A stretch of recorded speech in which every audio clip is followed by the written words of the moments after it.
Hi class, so today I'm going to be talking about the forgiveness plan with the student loan debt. So the student loans debt has been an issue ever since college has been invented. Every year the number of student loan debt is increasing gradually, and college students are hoping that the forgiveness program is going to be passed by President Biden. According to educationdata.org, they stated that the overall student loan debt stands at $1.3 trillion, which is 10% of household debt and bigger than credit card debts. 43.3 million Americans are struggling with debt problems. The federal government is charging an interest rate which is, you know, double the the present market rate of other loan types. And education shouldn't be a profit center for, federal government or the banks, because our education should matter more than the money we have to give, right? And how bad is it? So according to student loan debt statistics, in 2001, a record 1.7 trillion. This article explains that the latest student loan debt statistics for 2021 show that there are 45 million borrowers who collectively own nearly 1.7 trillion in student loan debt in the U.S. student loan debt. And the U.S. student loan debt is now the second highest consumer debt category, second only to mortgage debt and higher than debt for both credit cards and auto loans. And who is affected by it? There are many factors to which are mostly affected by student loan debt. The burden of debt varies across demographics, including age groups, genders, and racial and ethnic groups, as well as your household income plays a big role as well.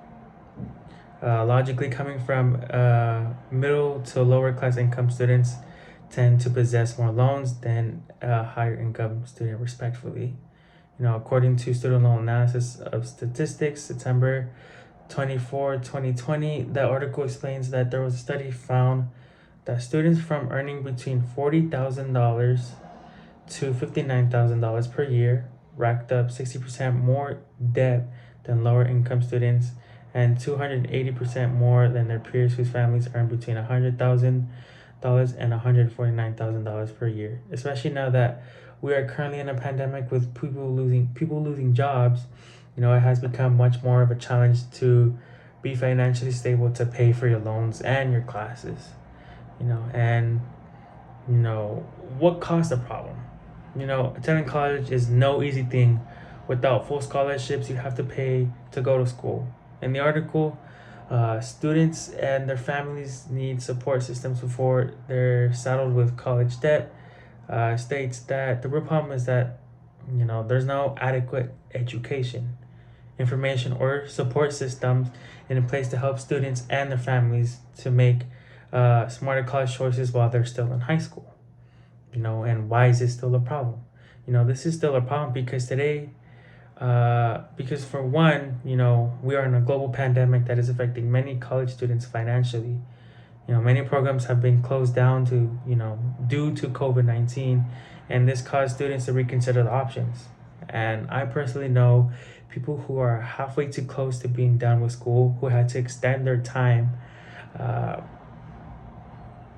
and transfer to a private university and take out loans to pay for the classes because, like I said, the programs that they needed to get into had to be closed down due to the pandemic.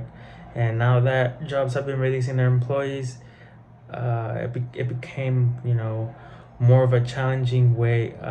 It became more of a challenge to pay for school and your loans.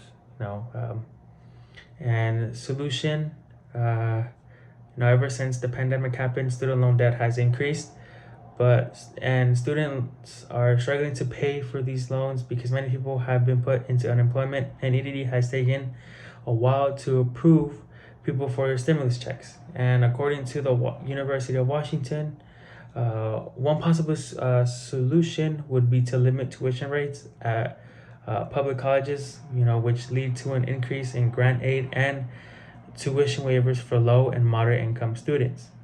You know, that wouldn't be such a bad idea, because it is crazy to think that you have to pay for your education, but unfortunately, that's just how our society is. And that is it. Thank you so much for your time and attention.